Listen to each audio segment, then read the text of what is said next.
Magandang umaga sa ating lahat.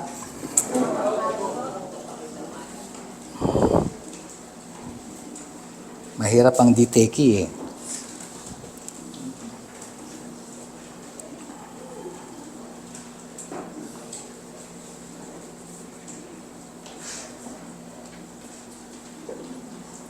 Yun.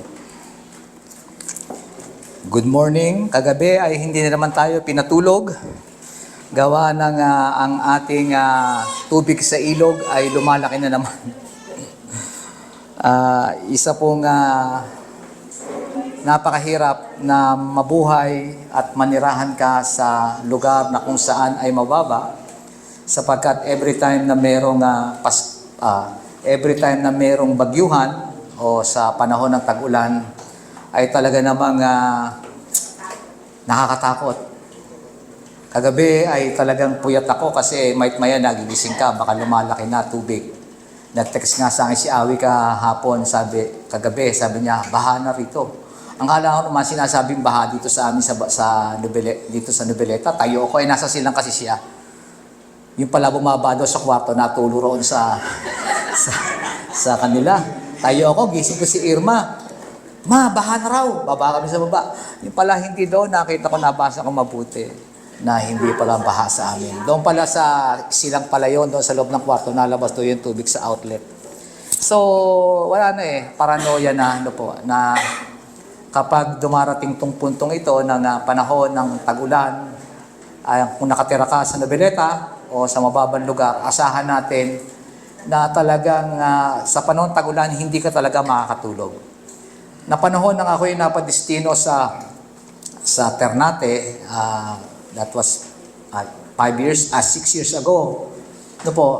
Every time na nandun kami, kapag tumawag ang mga bata na mataas na tubig, so dali-dali uuwi kami kasi mataas na tubig. Talagang napakahirap.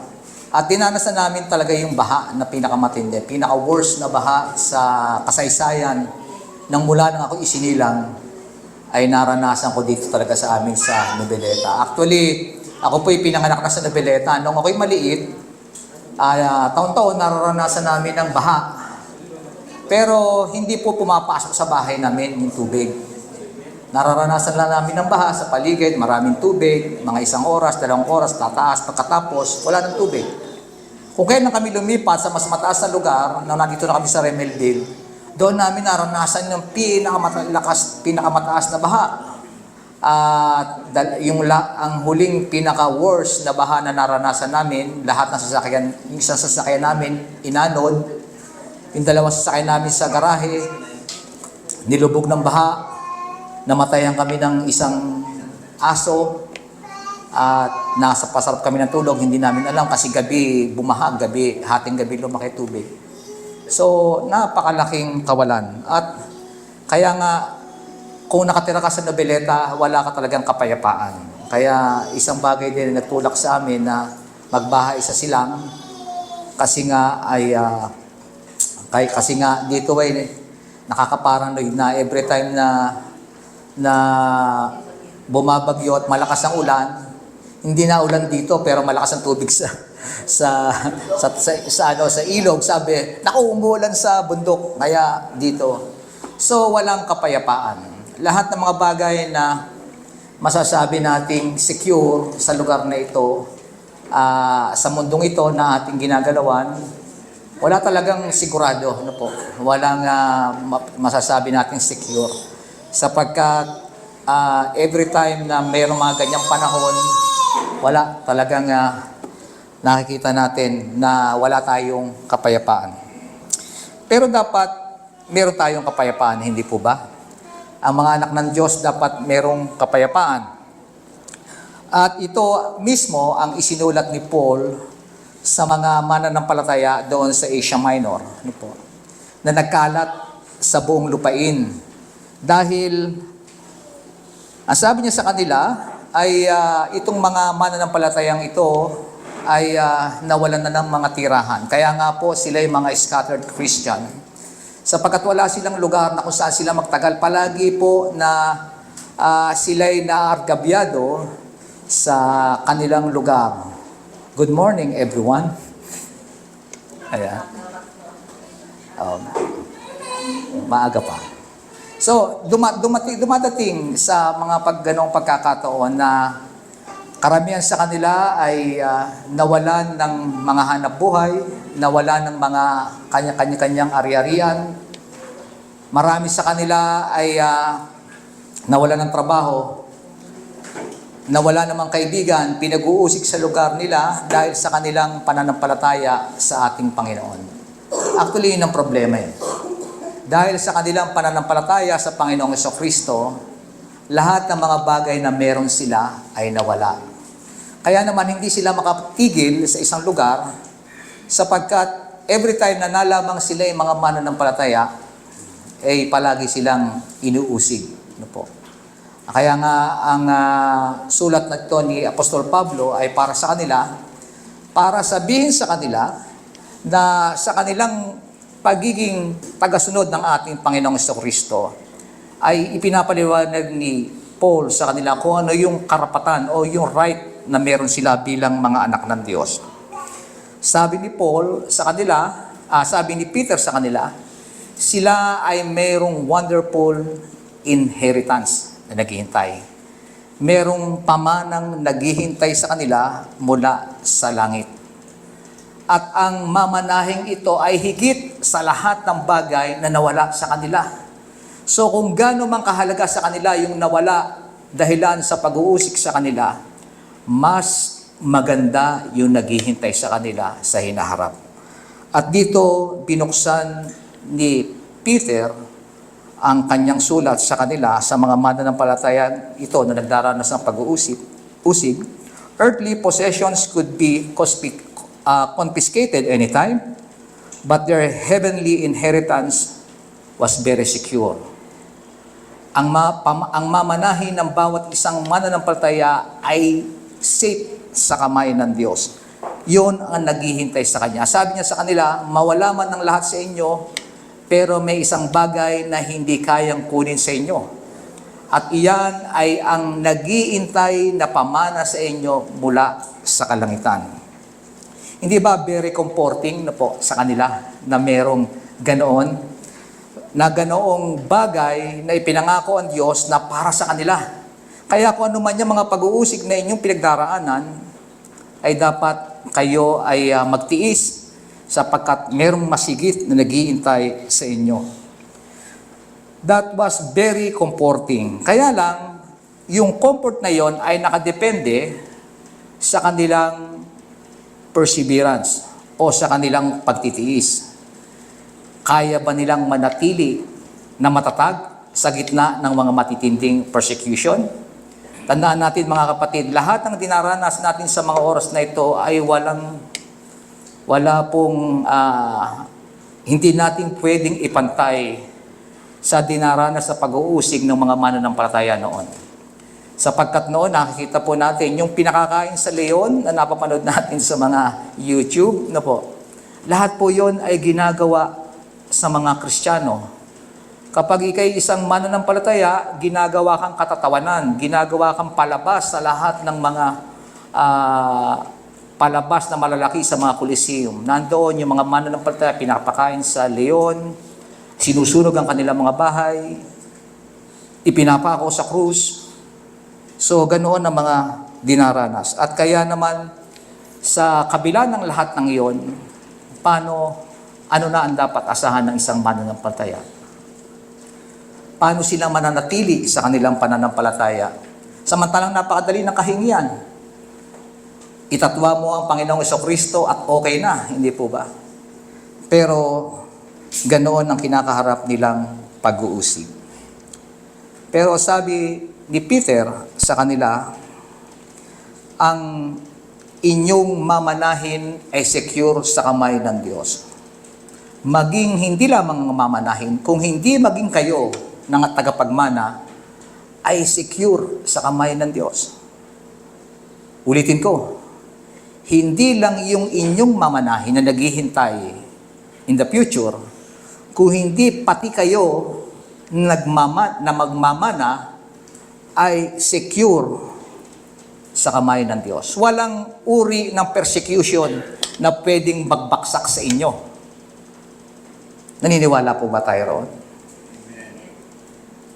Ang Diyos ang magpapalakas sa atin at Siya magpapanatili sa ating katapatan hanggang huli kahit tayo magdanas ng matinding pag-uusig. Kaya yan ang sinalilalaman ng ating teksto sa umagang ito.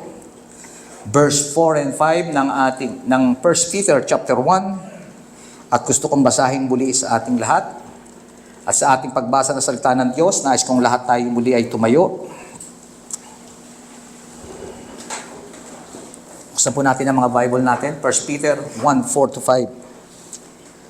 To an inheritance that is imperishable, undefiled, and unfading, kept in heaven for you, who by God's power are being guarded through faith for a salvation ready to be revealed in the last time. This is the word of God. Tayo po'y manalangin. Our Father in heaven, be our helper. By your Holy Spirit, open our minds that as the Scriptures are read and your word is proclaimed, we may be led into your truth and taught your will for the sake of your Son, our Lord Jesus Christ. Amen. Tayo po'y makakaupo na.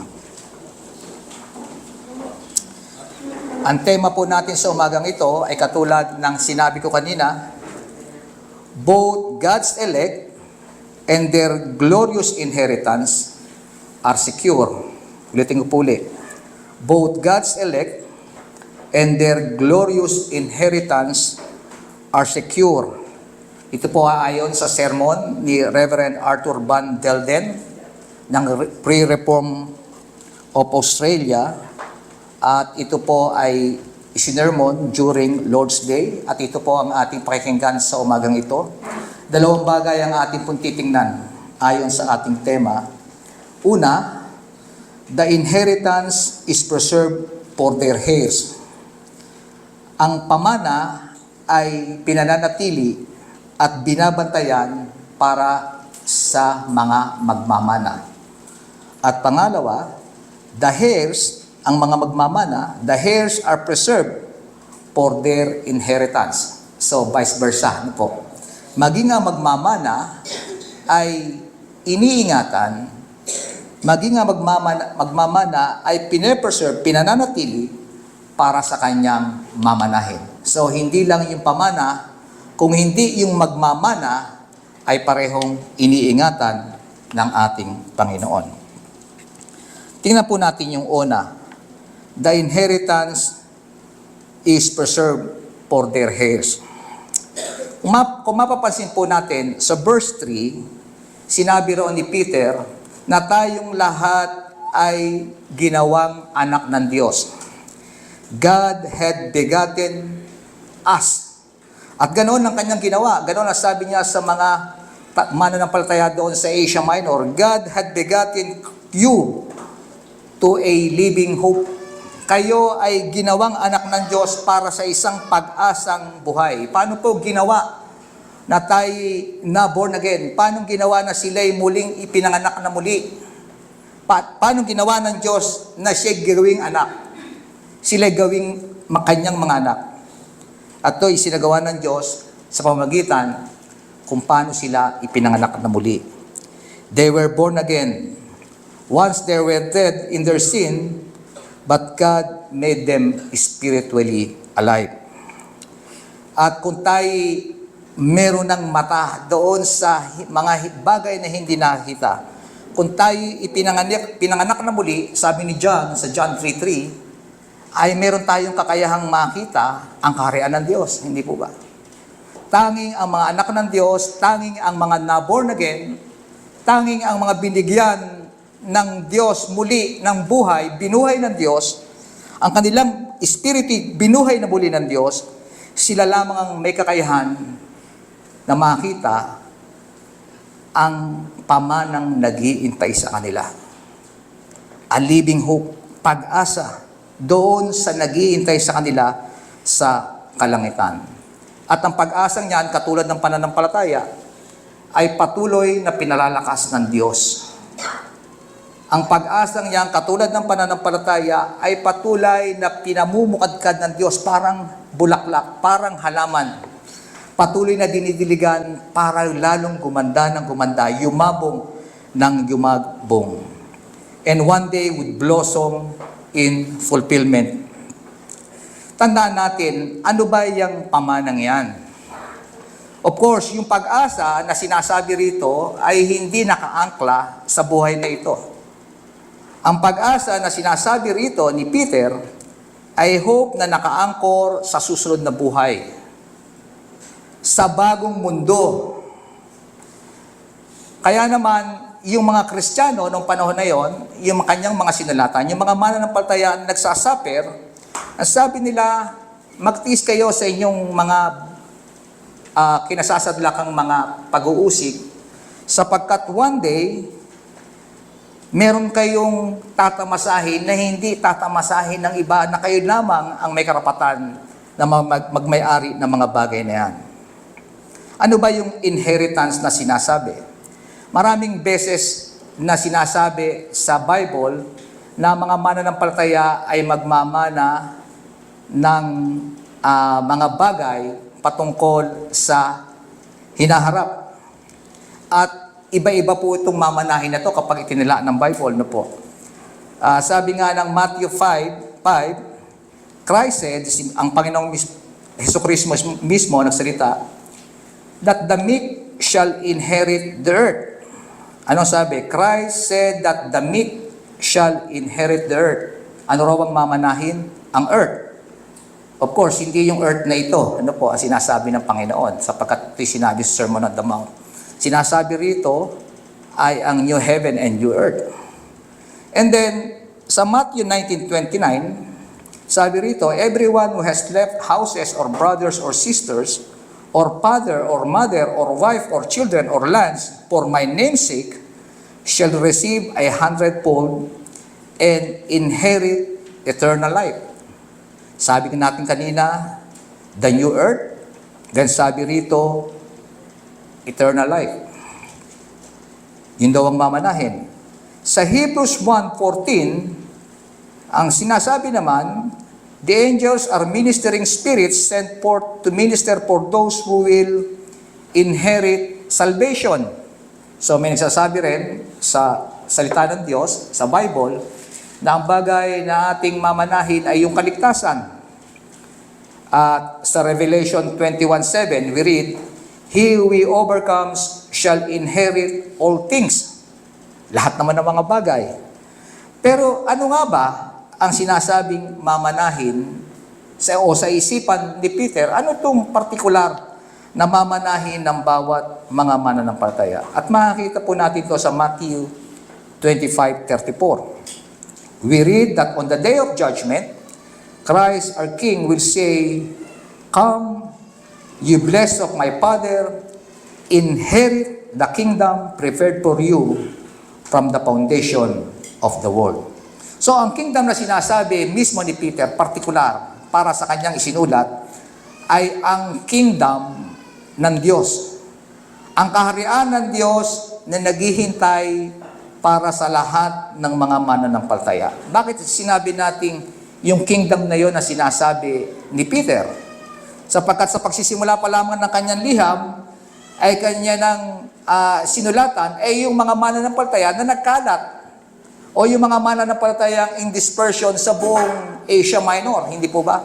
Sila yung scattered Christian. At ang sabi niya, you are pilgrim in this world. You are sojourner in this world. Ibig sabihin, hindi kayo tagalupa. Kung hindi kayo belong sa kaharian ng Diyos. It simply says that Christians are not citizens of any kingdom of this world. Hindi kayo taga-US, hindi kayo taga-Pilipinas, hindi kayo taga-China, hindi kayo taga-Israel, kung hindi kayo ay bahagi ng kaharian ng Diyos. Palagi po nating kino-compare ang lahat ng mga nangyayari sa mga mananampalataya at ang pinakamagandang bagay na kung saan ito ay ating inihahantulad ay yung panahon ng lumang tipan sa Old Testament. Hindi po ba? Malimit, sa Old Testament, nakita natin na ang Diyos ay nangako sa kanyang bayan, ang bayang Israel, ng lupain na kung saan sila ay dadalhin ng Diyos at doon sila titira.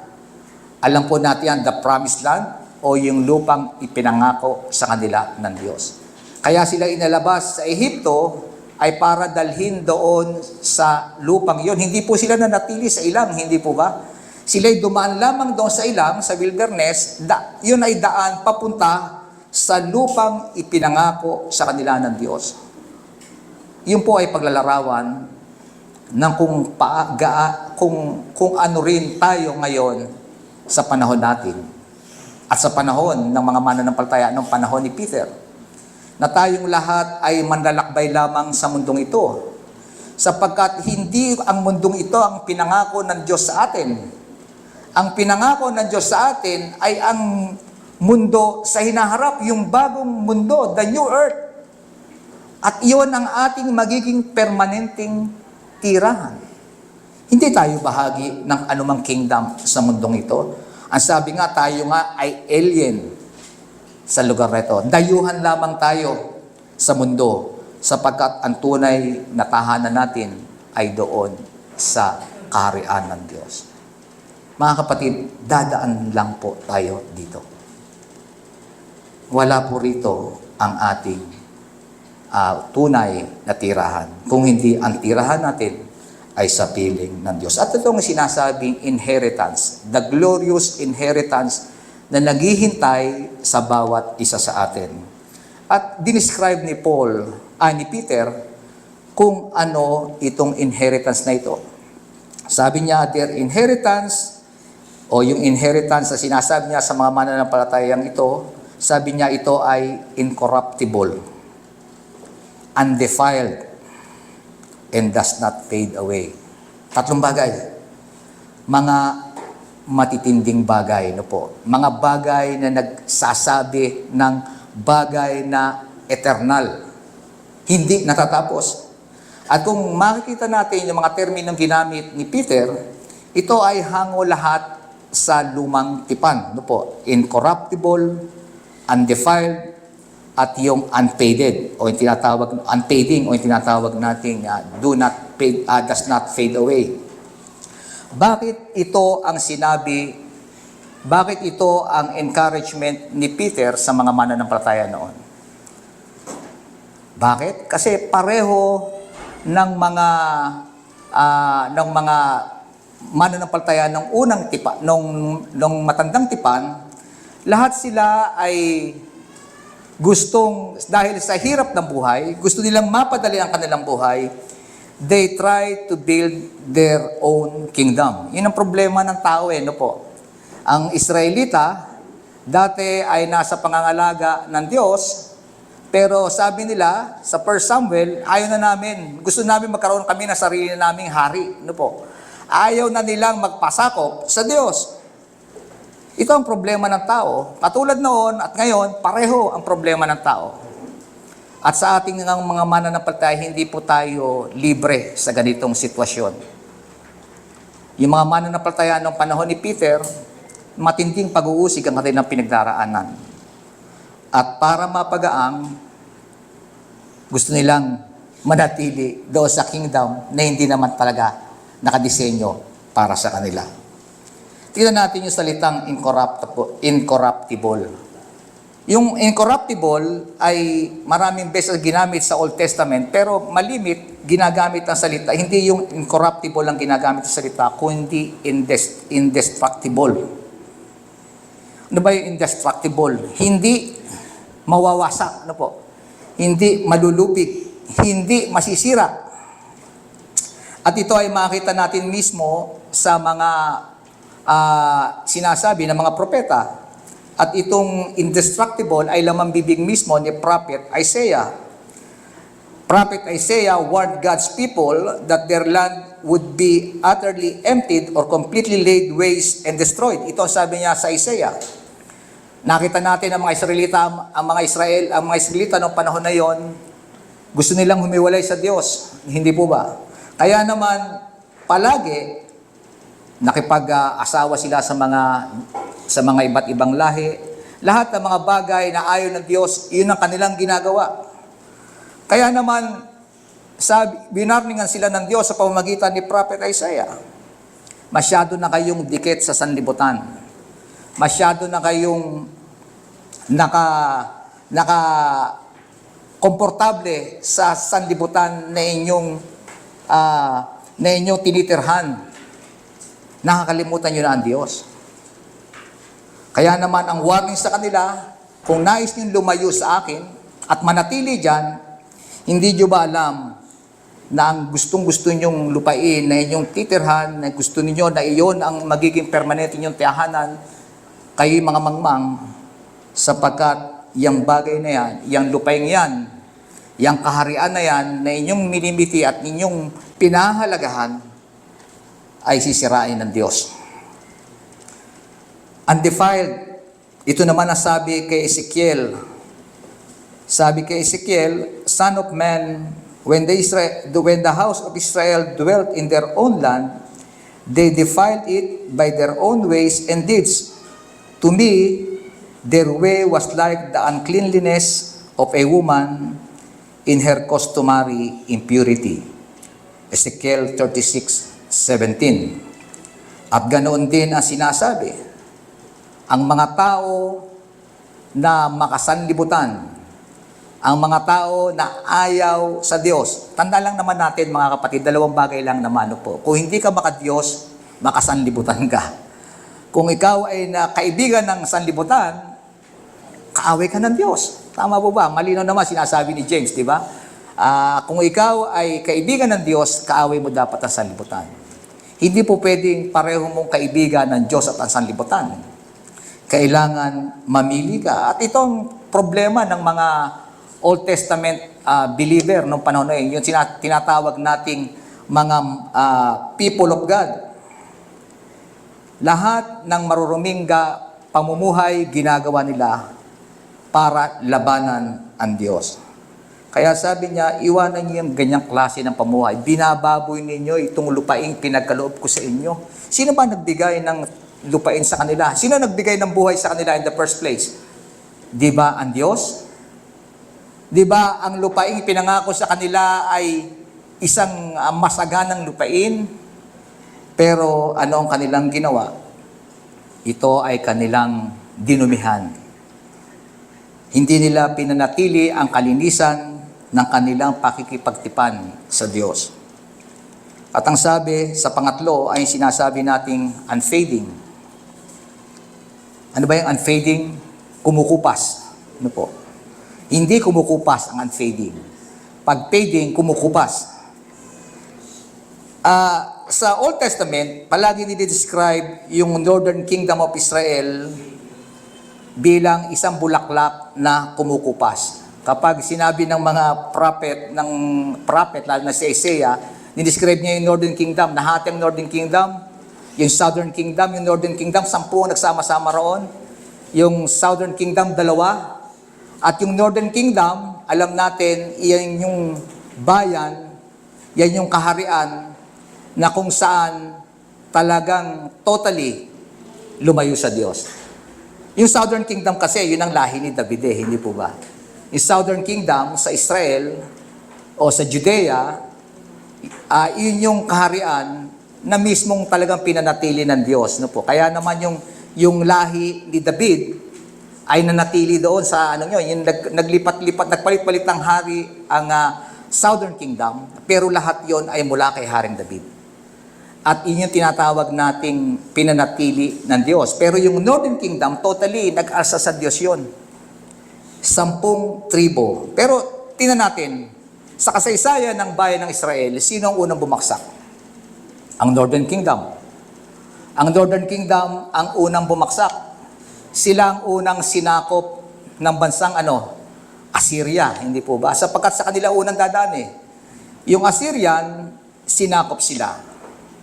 Pagkatapos na sila'y sinakop ng Assyria, then dumating itong mga Babylon. Ano po? Itong Babylonia. At mula sa Assyria, sila'y napalipat sa Babylonia. Kasama na rin ang Southern Kingdom. And then pagkatapos, hindi na natili ang Babylonia, and then Ano sumunod? Ang Medo-Persia, di ba? Ang Median at saka ang Persian. Ang Persian ngayon ay ang bayan ng Iran. Ano po? Sila yung Persia. Sila yung sumunod na makapangyarihang bansa o noong panahon yung pinakamakapangyarihang kaharian sa lupa. Pero hindi rin nagtagal. Pinagpasapasahan ng bayan ng mga Hudyo, ang Israel. At pagkatapos ng Persian, ano sumunod? Ang mga Griego, di ba? Dumating nga si Alexander the Great. At pagkatapos, sino ba mag-iisip na si Alexander the Great ay magigiba din? Pinakamatinding conqueror sa lahat yon, di ba? Halos lahat ng buong mundo, sakop niya. Sino mag-iisip na yung mga Griego ay babaksak sa panguna ni Alexander the Great? Ang bata-bata kasing namatay ni Alexander the Great, di ba? Hanggang sa dumating yung Roman Empire. Sa panahon ng Panginoong Kristo, nandoon ang Roman Empire. Pero kung titingnan natin, mga kapatid, pagkatapos noon, hanggang ngayon, meron pa bang mga imperyo? Meron pa bang Roman Empire? Wala na. Meron pa bang Babylon Empire? Wala na. Tama sinasabi ng Diyos. Lahat ng kaharian sa mundong ito ay mawawala. Tama po ba? Lahat ng kaharian hindi mananatili ng matagal.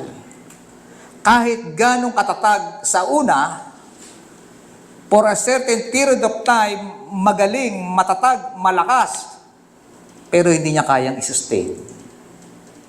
Totoo ang sinasabi ng Diyos. Tanging ang kahariang naghihintay sa kanila sa langit, ang siyang mananatili. The kingdom in this world is not so with the kingdom to which you belong. Yun ang sabi ni Peter sa kanila. Hindi nyo pwedeng i-compare ang kaharian na nariyan sa kaharian na nag-iintay sa inyo sa langit. It will come in perfect power and splendor, a glorious kingdom. It will be a kingdom that is free from all powers of evil that brings decay. It will be a kingdom of righteousness that will never be defiled. It will never come under the wrath of God, so it will never fade in splendor, in glory, or in majesty. It will be like a flower that forever remains in bloom. At yon ang sinasabi ni Peter, katulad ng sinabi ni Daniel sa Daniel 2:44 at Daniel 7:14, when he prophesied about the Messiah. Sabi, katulad na sinabi ni Peter, sabi niya, the kingdom that would be established by the Messiah is incorruptible, undefiled, and unfading. At maganda yung ginamit na term dito, ano po. Sabi doon sa talata natin, the glorious inheritance is reserved for us. Ang ganda ng salitang reserve. Ano ba yung salitang reserve? Ang ibang term sa salitang reserve ay guard o guarded, no po, to guard. Kapag sinabi natin to guard, is to keep watch over something with an eye to protecting or preserving. Binabantayan talaga, bantay sarado, ibig sabihin. Yung inheritance na naghihintay sa atin ay binabantayan doon sa langit. Meron bang magnanakaw sa langit? Wala. Bantay sarado. Pag sinabi nating bantay sarado, merong matang nakatingin 24/7. Tama po ba?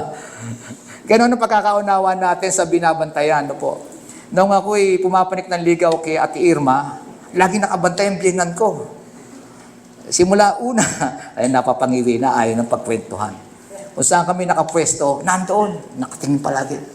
So, ganoon ng gwardyado talaga, hindi po ba?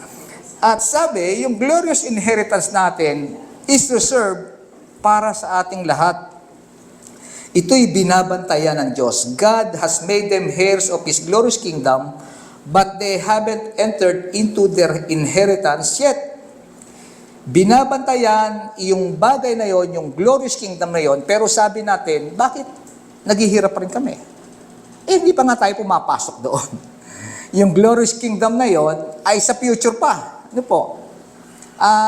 Pagdating pa ng panahon, Ngayon, meron tayong living hope. Meron tayong pag-asa na meron tayong matatanggap na ganoon later on in the future. Pero wala pa. Nasa future pa nga. Pero siguradong iyon ay sa atin sapagkat iyon ay hindi mawawala. Sapagkat iyon iniingatan ng Diyos. Mga kapatid, katulad ng huling sermon, yung ating right doon sa inheritance na yon ay mananatiling atin kahit tayo mamatay. Di ba? Kahit tayo mamatay, yung kamatayan ay hindi makakapigil para mapasa atin yung kaharian na yon, yung inheritance na yon naghihintay sa atin. Kaya nga, this is comforting for this Christian, itong mga Kristiyanong ito. Yes, we might lose a great deal, but this inheritance is one thing that cannot be taken away from us. Our inheritance is in heaven, and no power on earth can take it away. Ito po yung ating greatest hope. Yun yung ating living hope. At gusto ko lang mag-comment tungkol dyan sa living hope. Sabi ni Peter, dapat ang ating living hope ay nandoon sa mamanahin nating naghihintay sa atin doon sa kalangitan. Ano po? Kasi yun ang pinaka-matindi. Yun ang kung meron tayong dapat pagkaksaya ng panahon, patuloy na tangkilikin, ay walang iba kung hindi yung sinasabing mamanahin natin sa hinaharap na pamamana sa atin ng Diyos. Pero malimit, doon tayo bumabaksak. Ano po? Ito naman ay comment ko lamang sa ating lahat na naririto. Minsan, tayo mismo ang gumagawa para sa ating mga anak na ang kanilang pag-asa ay hindi mapapunta sa Diyos, kundi mapapunta sa atin. Hindi niyo po ba napapansin? Paano natin tinitingnan itong pag-asang to? Paano natin i-guide ang ating pamilya, ang ating anak, para sa pag-asang ito doon sa kalangitan? Yung pag-asang ito sa Diyos, yung ibibigay sa atin ng Diyos. Hindi masama na tangkilikin natin ang ating mga anak. Tama po ba? Hindi masama na ingatan natin sila at pag-igihan natin na pagsisilbi sa kanila, damayan sila sa lahat ng bagay na kanilang lahat ng kanilang pinagdaranan doon tayo para tulungan sila, i-guide sila sa lahat ng bagay. Hindi po masama yan. Ang sinasabi ko lang, kapag sumobra, kapag hindi na natin makontrol at ibigay na natin ang todo, lahat ng gusto ay ginagawa na natin. Saan natin inilalagay ang pag-asa nila? Sa Diyos o sa atin? Hindi po ba? Sa atin. Yun ang bagay na ginagawa natin sa kanila na mapanganib sa lahat. Sa gusto natin silang damayan dahil mahal natin sila, tulungan sa lahat ng kanilang pangangailangan dahil mahal natin sila. Pero inaalis natin ang kanilang buhay na pag-asa sa Diyos bagkos inilalagay natin ito sa iba, sa atin. Ang problema, hindi naman tayo nagtatagal sa mundong ito. Darating ang oras, mamamatay din tayo, mawawala. Paano na ang pag-asang iyon ng ating mga anak? Hindi po ba?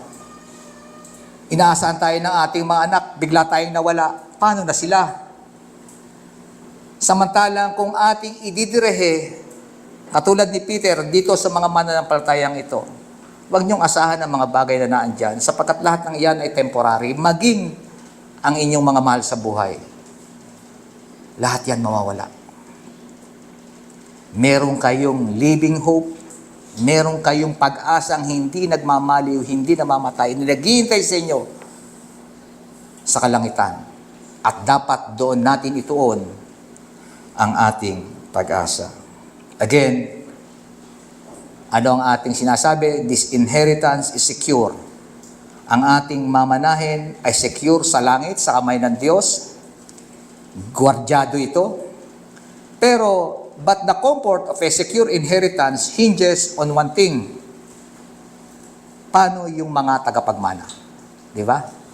Ibig sabihin ba, kung ang inheritance ba ay secure, yung bang tagapagmana ay secure din? Di ba? Napakagandang tanong. At ito yung ating tatalakayin sa pangalawa. The heirs are preserved for their inheritance. Yun ang maganda. Kung ang mamanahin ay secure, dapat nating maunawaan, sabi ni Peter, yung magmamana ay secure din. At lagi tayo may kasabihan, alam natin yung kasabihan, a chain is only as strong as its weakest link. Kapag nakita natin isang tanikala, ang isang kadena, matibay ang tanikalang yan, kaya niyang yapusin o i-hold ang lahat ng mabibigat na bagay, kung bawat ang hibla ng tanikala ay matatag. Kapag may bumigay sa isang hibla ng isang tanikala, baksak lahat yung buong tanikala. Hindi po ba? At ganoon din yung chain ng ating salvation, kung ating titingnang mabuti. Ang chain ng salvation natin ay nakaangkla sa lahat ng paggawa ng Diyos. Lahat ng paggawa ng Diyos ay matatag. Simula sa kanyang pagpili sa atin, kung paano tayo proseso sa ating salvation, paano yung kanyang ililigtas? Gaano siya katatag? Di ba? Kung ang ating salvation ay yung kabuuan ng tanikala, at tayo yung mga bahaging tanikala, nakasalala yung lakas ng kaligtasan doon sa bawat hibla ng tanikala. Paano kung mahina yung tanikala? Gusto ko nga tanungin ang bawat isa rito. Sino rito ang mananampalatayang malakas? Meron ba? Taas ng kamay. O ako lang, tumaas. Pero di ba, ang gusto ko lang tanungin sa atin, tayo bahagi, sabi nga, yung tanikala natin ay secure, pero yung hibla ng tanikala, is that secure? Kung malakas o mahina? Sapagkat kung mahina, baksak ang lahat. Hindi po ba? Katulad ng kadena. Kaya maganda na tinalakay dito na kung ang inheritance secure, tayo bang mga mananampalataya, tayong tagapagmana is also secure. Itong bagay na ito ay minsan lang naranasan ni Peter. Sino ba nasulat? Si Peter. Kung titingnan natin, sa Luke 22:32, itong si Peter, nagmalaki. Sabi niya sa Panginoon, Lord, I am ready to go with you, both to prison and to death. Ang lakas ng loob ni Peter. Kahit saan kayo makarating, Panginoon, hindi ko kayo iiwan. Di ba? Hindi ko kayo iiwan kahit sa kulungan, kahit sa kamatayan, mananatili ako sa tabi ninyo. Pero nakita natin, noon dumating na ang oras ng temptation, na tukso, anong ginawa ni Peter? 3 beses niyang ikinatwa ang Panginoon. Kilala mo ba yan? Hindi ko kilala yan. Kilala mo ba yan? Hindi ko kilala yan. Hindi ba sana kung isa di ba? 3 beses. Ito yung Peter na nagsabi na hindi niya iiwanan ng Panginoon. Hanggang kamatayan, sasama siya sa Panginoon. Di ba? Matatag ba ang pananampalataya ni Peter o baksak? Di ba baksak? Pero mga kapatid, si Peter ang sumulat nito. Si Peter ang nag-encourage sa mga mananampalataya na kailangang maging matatag tayo sa pananampalataya. Ano lang ang ibig sabihin? Sabi niya, Peter's, the glorious inheritance na ibinigay sa atin ay hindi makapag-o-offer ng real comfort unless the Christian could be sure of their own steadfastness. Kailangan ang mananampalataya ay matatag din. Tingnan po natin ang sinasabi ng Heidelberg Catechism, Lord's Day 52. At kung titingnan po natin sa Heidelberg Catechism, Lord's Day 52, ito ang sinasabi ng 6th petition ng Lord's Prayer. Ito yung panalangin ng Panginoon. Sa 6th petition, sabi niya, lead us not into temptation. At kung ating pagpapatuloy, then we confess sa pagpapatuloy ng Lord's Day 52, in ourselves, we are so weak that we cannot stand for a moment. Moreover, our sworn enemies, the devil, the world, and our own flesh, do not cease to attack us. Sabi natin palagi sa prayer, lead us not into temptation. Bakit sinabi ng Panginoon at itinuro sa atin na palagi nating ipanalangin yung mga bagay na yon? Sapagkat kung tutusin, sino yung ating enemies na sinasabi rito? Tatlo. The devil, the world, at mismo ang ating sariling laman. Mga kapatid, doon lang sa isa, baksak na tayo Tatlo pa. At ang confession dito sa ating Lord's Day 52, in ourselves, we are so weak that we cannot stand for a moment. Pero tingnan natin yung unang salita na sinabi. In ourselves. Kung ganang sa atin, kaya ba natin? Of course not. Kaya nga, yun ang sabi sa atin ng Panginoon sa atin, na palagi natin ipanalangin. Lead us not into temptation, sapagkat hindi natin kaya. Katulad ni Peter na nag-confess na hindi niya iiwan ng Panginoon, nung dumating ang temptation, nakaya niya ba? Hindi. Pero bakit ang lakas ng loob na sabihin ni Peter at i-encourage yung mga mananampalataya na dapat ay gawin nyo mga bagay na ito. Dapat kayo maging mapagtiis.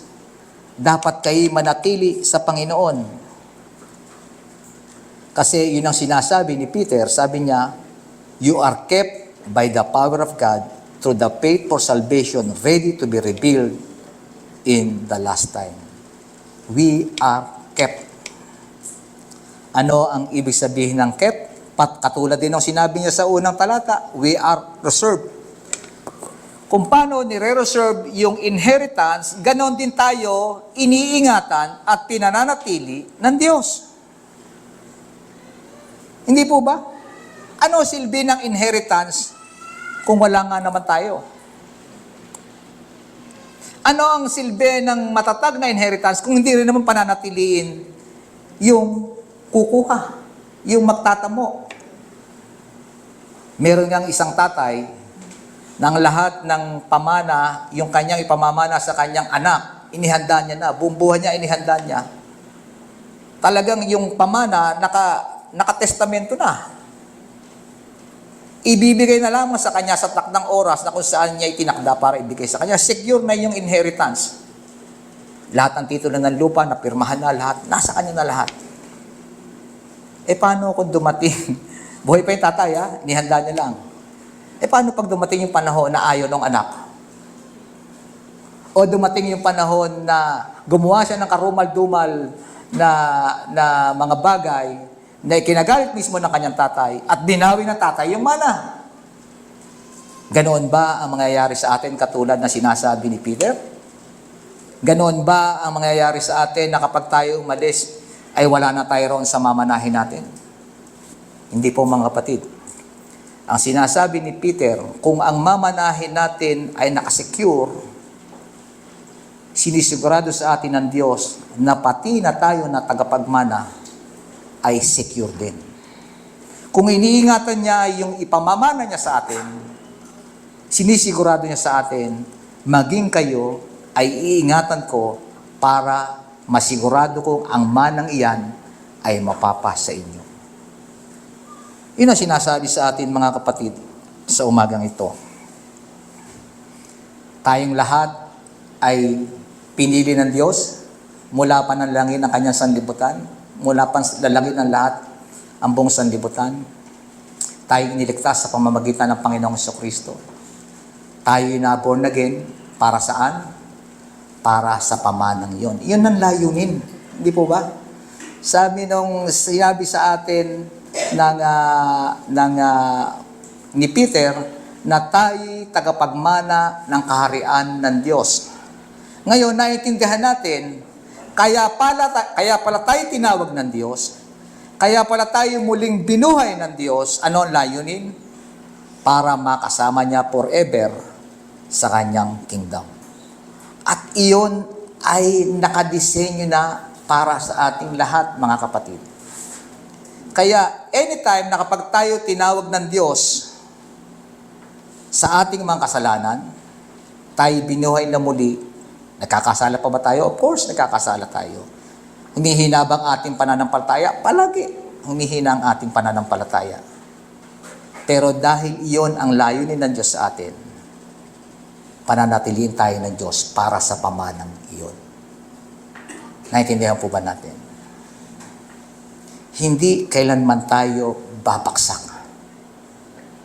Dapat natin palaging isipin, anumang bigat ng pagsubok, patuloy tayong pananatilihin ng Diyos.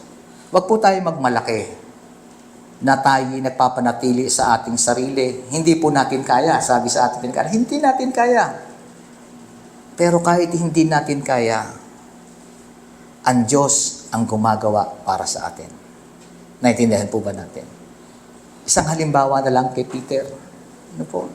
Ilang beses bumaksak si Peter? 3 beses. Kilala mo ba sa Panginoon? Hindi. Pero bakit pinanatili siya ng Diyos hanggang isinulat niya ang mga bagay na ito? Dalawa lang naman yan eh. Dalawa yung nag-deny sa Panginoon. Sinong isa? Ha? Si Judas. Si Judas, dinedeny ng Panginoon. Si Peter, idinenay ang Panginoon. Pareho lang.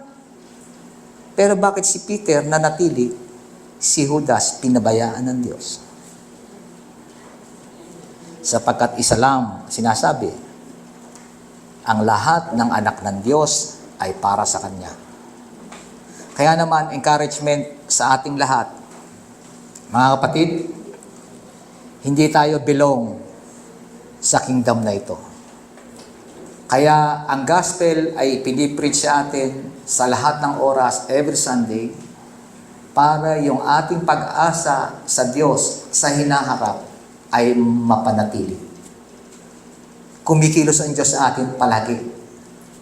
Every time na nakikinig tayo ng gospel, every time na tumatanggap tayo ng sacraments, yan ay mga means of grace na nagpapanatili sa atin para tayo manatili sa ating pananampalataya. Iyan ang nagpapalakas sa ating mga espiritu. Kaya palagi, tingnan nyo, kahit si Paul, huwag niyong kakalimutan ng lahat ng pagtitipon. Hindi po ba? Napakahalaga niyan sa atin.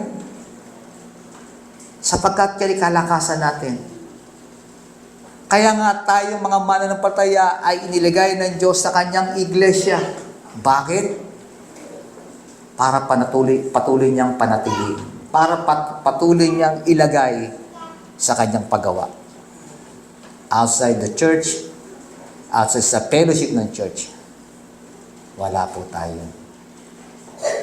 Kaya nga, sa ating lahat ng mga mananampalataya, maaaring tanungin natin ang sarili natin, baksak ako sa pagsubok? Nangangahulugan ba na ako'y hindi na karapat-dapat sa pamanang iyon? Maganda yung encouragement sa atin, di ba? Wala po pwedeng mag-alis sa atin sa pamanang nakatakda para sa atin. Amen po ba? Kahit dumaan sa punto na humina ang ating pananampalataya, hindi po mawawala yon ang tuluyan. Sapagkat Diyos ang nagpapanatili. Kaya nga, sa aking pagwawakas, ang assurance ng ating salvation ay wala sa ating kamay. Hindi po ba? Palagi natin sinasabi. Saan bang assurance ng ating salvation? Palagi ko nagagawa ang mga bangito, palagi akong bumabaksak, palagi akong nagkakamali. So, nawawala na ang aking kaligtasan, hindi mangyayari. Sapagkat na sinasabi, ang assurance ng salvation ay wala sa ating mga kamay, kung hindi ang assurance ng ating kaligtasan ay nasa kamay ng Diyos. Mabuti na lang. At ang Diyos ang tumatangan. Tayo po'y manalangin. Salamat po, Panginoon, sa umagang ito na muli sa pamamagitan ng iyong mga salita ay binigyan mo po kami muli ng bago at mayamang pag-asa na wala po kaming asahan kung hindi po kayo. Hindi po namin dapat asahan ang aming mga sarili. Tama lamang po na mag-isip kami ng magagandang bagay patungkol sa aming sarili. Pero in final analysis, wala po namang patutunguhan ng lahat ng iyon. Sapagkat sabi na iyong mga salita, ang pag-asa ay tanging sa iyo lamang. Turuan mo po kaming patuloy na ang pag-asang ito ay patuloy po namin may apply sa pang-araw-araw po naming buhay. Sa lahat ng bagay na aming kinasasadlakan, sa lahat ng bagay na aming ginagawa, nawa po ang aming pag-asa ay palaging manatili sa inyo. At gawin mo rin pong isang magandang halimbawa sa amin ng bagay na aming narinig sa umagang ito, kung paano po namin ididil ang aming mga pamilya, kung paano po namin matutulungan ang aming mga anak na ilagay ang kanilang pananampalataya at ang kanilang pag-asa sa inyo lamang at hindi sa amin at hindi sa kung ano paman. Tulungan mo po kami, amin, Diyos. Salamat po sa iyong kasiguruhan ng iyong mga salita na ang lahat, ang kahariang naghihintay sa amin ay tunay na para sa amin. At hindi nangyayari na kami makarating sa kahariang iyon, patuloy mo po kaming iingatan. At sinisigurado na pagdating ng araw, tatamuhin po namin ang kaharian na kailanman ay hindi nasisira, hindi kumukupas. Salamat po sa O Diyos sa katotohanan. Kayo po magpala sa bawat isa at palain mo po sila ng bawat ng iyong mga salita. Palakasin mo po ang pananampalataya namin lahat. Sa iyo po ang lahat ng papuri at pasasalamat sa pangalan ni Jesus. Amen at Amen.